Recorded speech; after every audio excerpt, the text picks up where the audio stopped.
My beautiful aliens, hello and welcome back to the Authentically Blue podcast. I am your host Carlson. It's currently 6:24 a.m. and I am rushing like a crazy human being to record this episode because my brothers are going to be going to school soon. I could record in the house, but I want to commemorate and start recording in my mama's car. It's a new car. I don't know how I feel about this car. It's giving minivan vibes, like minivan suburban family vibes.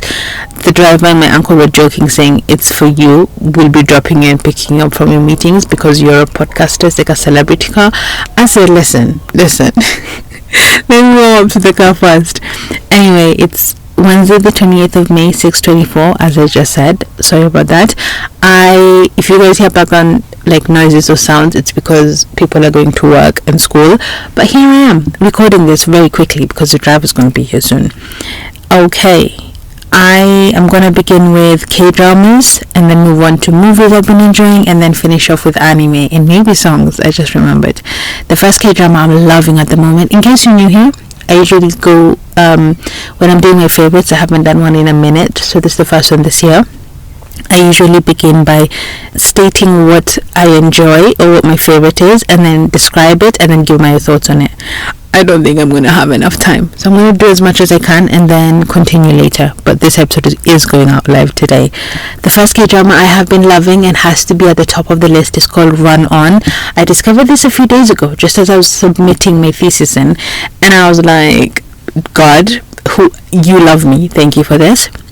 Run On, the blurb reads, veering off from his preset path, a track star follows his heart after a film translator steps into his life.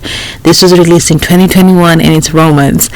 The pacing of this show is just amazing. It's not too slow. It's kind of high paced, but not too high paced, like as you would expect a high paced show to be. And the humor is on point. The comedic timing. Every character has different storylines that are so fascinating. I find myself rooting for the second lead or like the third lead or different characters, and I'm like, this show is amazing and phenomenal. Sorry, the tension, the different storylines, there's sibling relationship, there's romantic relationship. The guy, I wouldn't really say he doesn't have he doesn't know how to interact with people socially, so that's interesting. And he doesn't have, you know how they portray all characters who are, if you watch The Good Doctor, the main lead is autistic and he's awkward socially. So the vibe is kind of similar, but they haven't exclusively said he has a condition or is social. Yeah, if that makes sense. I'm not trying to be offensive, just saying. Okay, the second show that I've been loving, and this show has got me on a chokehold, is called Love, featuring Marriage and Divorce. It was released in 2021 and it ended in 2022, and it has 3 seasons, you guys. K-dramas tend to have 16 episodes or 8 episodes if it's a short one, and if people really love it, they come back for season 2. But this one, how do they have three seasons with 16 episodes in a year, basically? I'm sure they started recording before 2021, but that's crazy. In the pandemic as well? Wow. This show is, I'm going to read the blurb for you. Things unravel for 3 successful women and who work for a radio show as twists and turns and troubles beset their seemingly happy marriage. Guys, I started this K-drama and watched 8 episodes in one sitting. I couldn't watch the 9th episode because I personally... Okay, it's not a spoiler because it says troubles beset their seemingly happy marriages. It kind of felt like they're glorifying cheating, and I'm not here for that. So it took me a minute, and how I watched the last 8 episodes, 8 episodes, was, I was trying to divide the math, and it's too early for that, but the later half of season 1 is whenever someone would piss me off or make me angry, I would just watch an episode, and then I would get through it that way. I'd release my anger in that way. It's amazing. Not gonna say much more about that. Number 3, they have a Japanese drama. The first 2 shows are on Netflix, but I'm sure you can find them online. Why I Dress Up for Love 2021. This one I think has 8 episodes. I don't know if you can hear how loud I'm smiling right now. It's was recently added on Netflix, but was released in 2021. The blurb reads, when a busy publicist moves into a luxury apartment with a friend and her 3 unconventional roommates, she begins to open her mind and heart. I have shivers down my, back in my hands, because I remember seeing the trailer for this on Netflix and feeling like, wow, these are the kind of shows I like. It's empowering, it's giving slice of life, it's everything you need when you want a reset and you just want to watch something. You want to escape in a show that feels very realistic and you kind of feel like the main character. That's all I'm gonna say. Go watch it. The next two I have are Chinese dramas. The first one that I'm watching currently is called Ski Love, and it reads, a plagiarism scandal shatters a comic artist's a plagiarism scandal shatters comic artist Wei Ji's career, her pen name and copyright striped away. Determined to start afresh, she heads to Beishan ski resort for inspiration, where she meets coach Shan Chong. This is a romance. It also has, similar to Run On, it has the other characters. Plot twists are amazing, especially the second lead. We have the relationship between the second love interest and the girl of the main character. I feel like I'm rambling. Okay, let me get my thoughts concisely. This show is very sweet because it shows a different element to romance, where we have career involved and we have two young people trying to figure out life, and I think it's very beautiful. And then also the element that taps in is wealth and class disparities, so that's kind of interesting. The last C drama I have for you guys is First Frost. Oh my days, who in the world hasn't watched First Frost? Because this was trending earlier this year. When Yifan, a reporter, meets Sang-yang, her former high school crush, at a bar.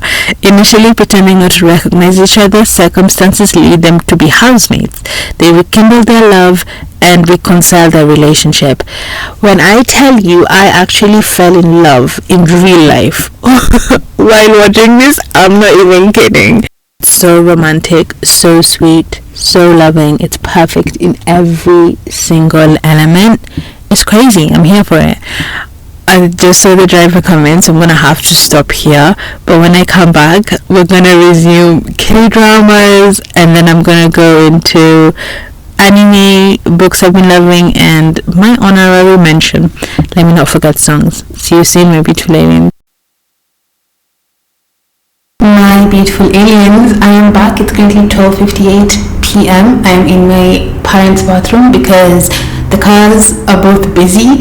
My dad's at work, my younger brothers are being picked up at school, and my friend came to visit as I was washing clothes, and I thought, you know what, I have to finish this episode today before I leave the house. So, okay, the last Chinese drama I talked about was First Frost, and this drama is literally like Run On. It's such a different feel, theme, vibe. If you really need something to just get lost in and enjoy a different culture, enjoy a different feel of a show, this one is for you.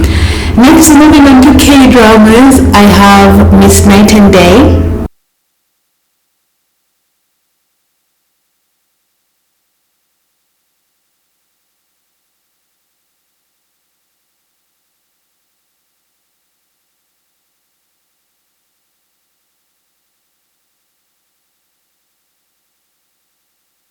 Okay, for K-dramas we have Miss Night and Day. This is a mystery. The blurb reads, a woman who magically switches ages is caught between two generations and a tough boss as she struggles to juggle her life in her 20s with her 50s as love, life and families weave their way through the years.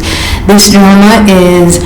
Okay, the suspense and mystery element of it is kinda unhinged. If you're... As somebody who doesn't watch a lot of action, thriller, I don't do horror at all, but I haven't recently been watching action and thriller. It's kind of a little bit like, whoa. But if you're in the mood for something of the sort, definitely check it out. The comedy, the pace of the drama is amazing. I'd recommend it to anybody. Next we have Hot Stove League. It was released in 2019 and it's a sport drama. The blurb reads, newly hired General Manager Baek Seng-soo and dedicated Operations Manager Lee Si-young work to take struggling baseball team dreams to the top of the league.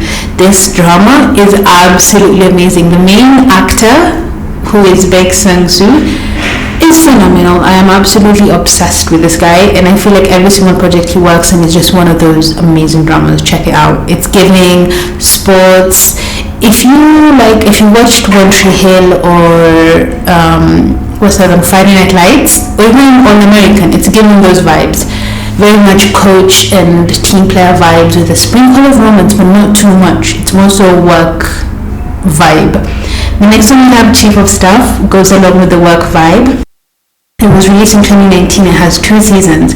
The blurb reads, behind the scenes in the National Assembly, Chief of Staff Jung Tae-jun uses his power to influence decisions while following his own ambitions. This one reminds me of like political shows. So think House of Cards. What's the other one?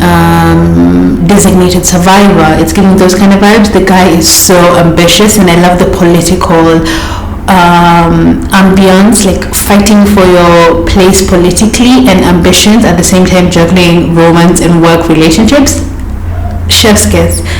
Oh, I don't know if you guys can hear me screaming in the background. I don't know what happened. I'll check on her in a moment. Next we have Romance in the House. It was released in 2024.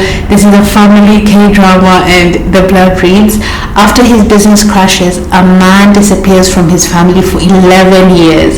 When he makes a return as their wealthy landlord, a messy reunion ensues. I'm not gonna lie, I feel really blessed this year that the K-dramas are coming across.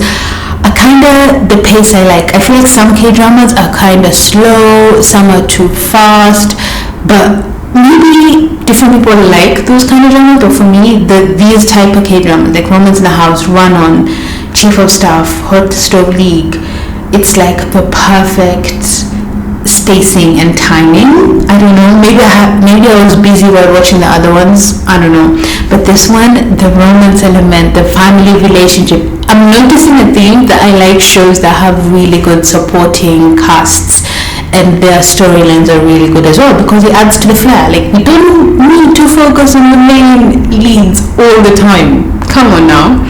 Next we have Don't Dare to Dream, and this is an old school drama. It was released in 2016. It's not that old, but the vibe is not as the modern K-dramas, but I absolutely love old school K-dramas. This one says, a news anchor and meteorologist are constantly at loggerheads with one another. However, both of them start falling in love when things get complicated.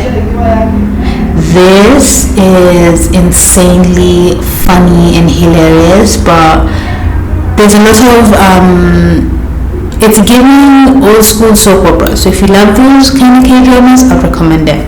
It's starting to get noisy, and I'm like, I need to wrap up. Next we have Her Private Life. It was released in 2021. No, was it? I'm not sure.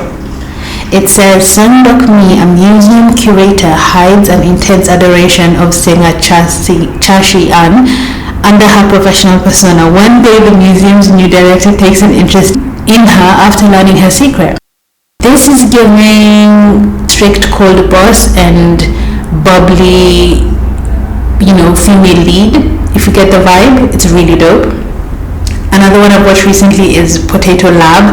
I haven't finished this one, but I really liked the beginning of it. I just got busy and deadlines, assignments, the vibes. The blurb reads, a passionate researcher's life takes a turn when a strict director arrives at her potato lab, proving that love can sprout in the most unlikely places. If you're in need for a rom-com, this one is for you. Of course, who am I? How will I not mention Singles Inferno in a favorites episode, because I have been addicted to this show since last year November. assignment season. I was like, why are you doing this to me? And you find really good shows when you have assignments or deadlines to do. And this show is, I'm going to read you the blurb. Stranded and ready to mingle, 9 young, flirty Korean singles search for love on a deserted island that they can only escape as couples for date nights on their new island paradise. I could go on and on and on about this show. There's, I think, 4 seasons at the moment. I'm on season 3. I stopped because I kind of got busy and distracted with other things, but when I tell you the vibes are vibing, you should definitely check this one out. Next K-drama I have for you is Remarriage and Desires. It's a drama, more of a dark drama. The blurb reads, through an exclusive matchmaking agency that caters to the rich, a divorcee plots revenge against her ex-husband's scheming mistress. This one I binged in a night. I think it has 8 episodes. It was crazy. The next one we have is Mellow Movie. I haven't finished it, but I heard it's really, oh my days. There goes the siblings. A movie buff falls for an aspiring director, igniting a romance that fizzles out too soon. As their paths cross again, the possibility of love opens up again. I think I'm going to watch this one because I'm in the headspace for it. It's very rom-com.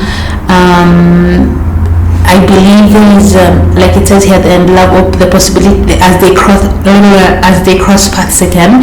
It's giving distance or love that kind of died down then reopened, and I was not in the mood to watch it at the time. Next we have Flower of Evil. I've been watching this since 2020, last year summer, and because it's a psychological type of K-drama. The blurb reads, when Detective Cha Ji-won marries Baek Hee-sung, they have a daughter. While he seems like a committed family man, they are unaware that he is living in disguise. That is all I'm going to say on this one. But I have to watch it sparingly because I'm not in the mindset for thrillers or that type of vibe. But it's a good one. Next we have Law School, another one I haven't finished. It was released in 2021, but I'm gonna finish it. It's on my list of things to finish. The blurb reads, when a grim incident occurs at the prestigious school, justice through law is put to test by a tough law professor and his ambitious students. This one is giving empowering. That's all I'm going to say, because you need to watch this one. If you're not into K-dramas, I think this would be an interesting place to start because it's more similar to American shows, so check it out. Now, moving on from K-dramas, we have With Love Megan, which is a reality show. It was released this year. Meghan Markle invites friends and famous guests to a beautiful California estate where she shares cooking, gardening, and hosting tips. I do like Meghan Markle. I know there's a lot of controversy around it, but I find her very authentic. I've liked her since Suits. What can I say? But there's moments that things are over-exaggerated and too much in your face, but there's other moments I do like the things she does. Anyway, this is a nice, if you're in the mood for something reality related, this one is for you. I have only watched 1 episode of Black Mirror. Counting this episode, it's the second, and the first one I watched it because it was an assignment in 2020, and I was like, oh my days. For school, before I was in uni, I was like, listen, I'm just going to do this for school, but I don't like sci-fi. I like sci-fi, I just don't like out of reality things that are a bit too unrealistic. Sorry, not for me. But I watched season 7, episode 2, I believe, and the blurb reads, a young woman is unnerved when an old acquaintance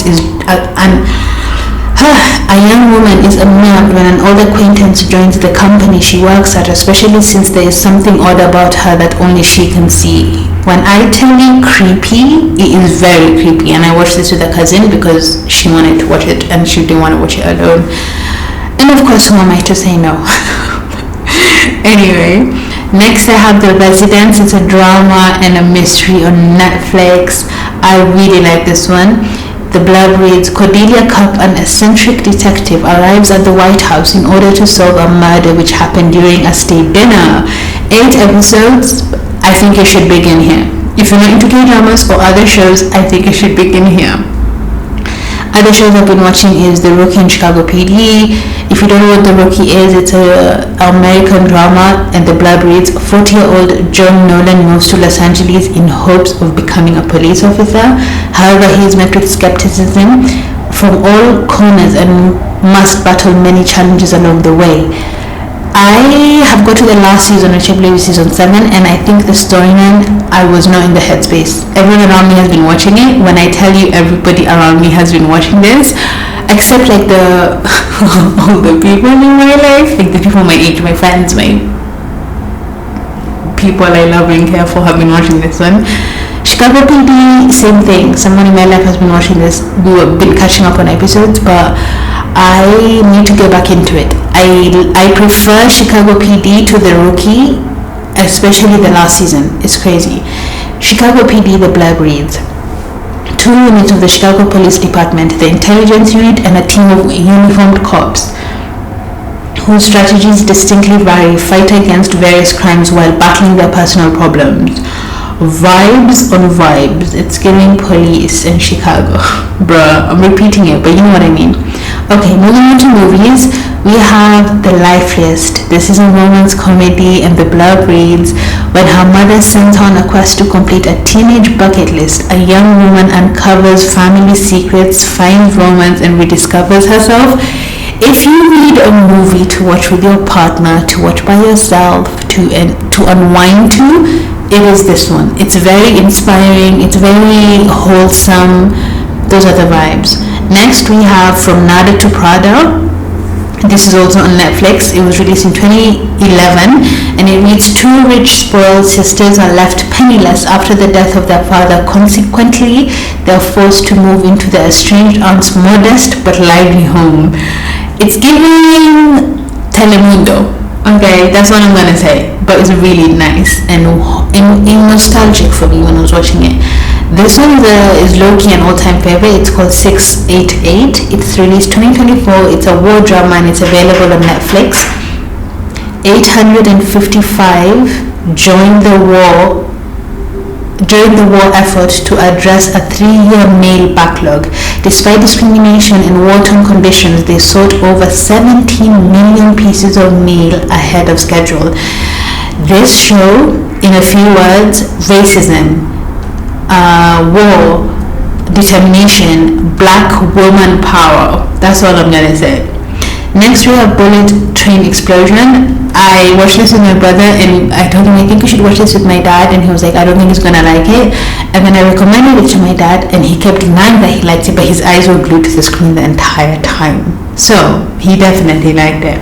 The blurb reads, when panic erupts, a Tokyo-bound bullet train that will explode if it slows below 100 kilometers per hour. Authorities race against time to save everyone on board.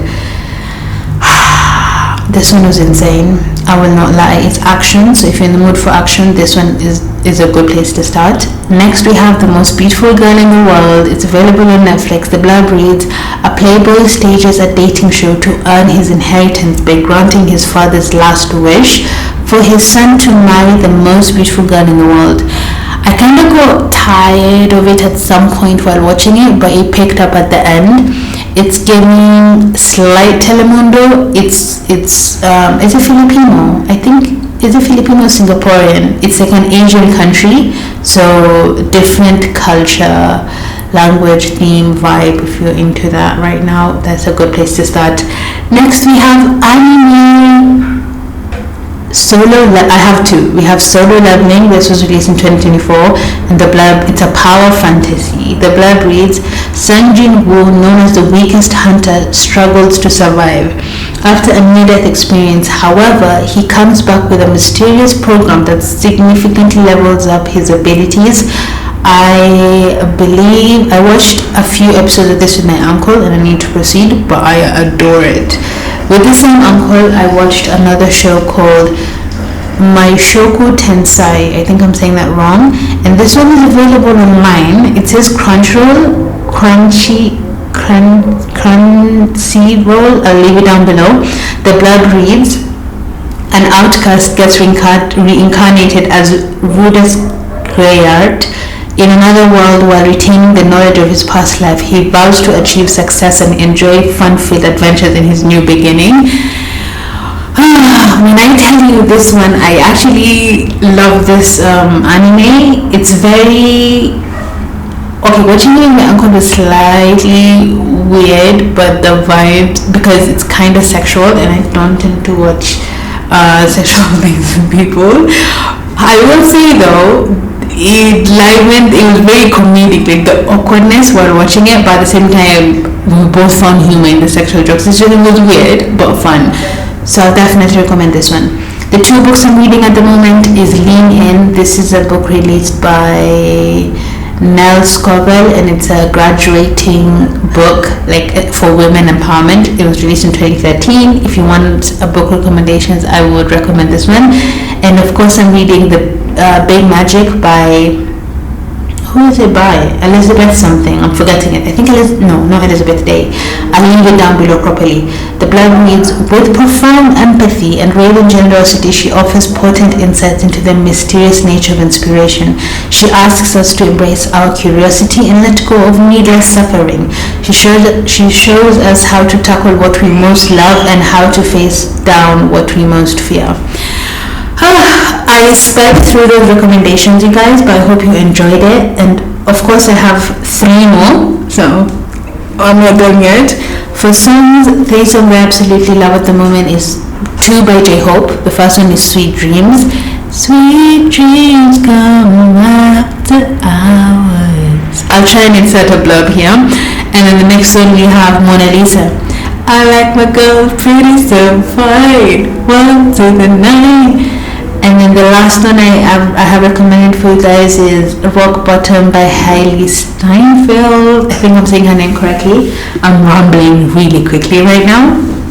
But yeah, that is a wrap on songs. All of these recommendations and songs will be linked down below. Go check them out. For my honorary mention, I have Your Name Engraved Herein. It's a 2020 romance drama, and the blurb reads, my honorary mention is Your Name Engraved Herein. It's a 2020 romance, and the blurb reads, in 1987, a martial law ends in Taiwan. Ji Han and Birdie fall in love amid family pressures, homophobia, and social stigma. Okay, I love this drama because it's very much, I don't know, it's very raw, authentic, and dope. That is a wrap on my favorites, you guys. I hope you enjoyed this and the chaos that has ensued while recording this. It's beautiful chaos, what can we say? I'm gonna go. My friend is probably woken up from her nap. She just finished her exams, and my brother has definitely picked his iPad, the iPad that he's buying for me, so I can send him a picture because he thinks I'm his, personal assistant, and I do things for him and he doesn't do shit for me. So I'm gonna go eat some food. I'm thinking maybe sushi, and have a lovely time. But I hope you guys enjoyed this episode, and I'll catch you guys next week with the 3rd part of Anne's episode. Okay, my guys, bye, my beautiful aliens. Thank you for tuning in, and if you haven't subscribed. This links down below for my other platforms as well, so check it out. Okay, bye guys.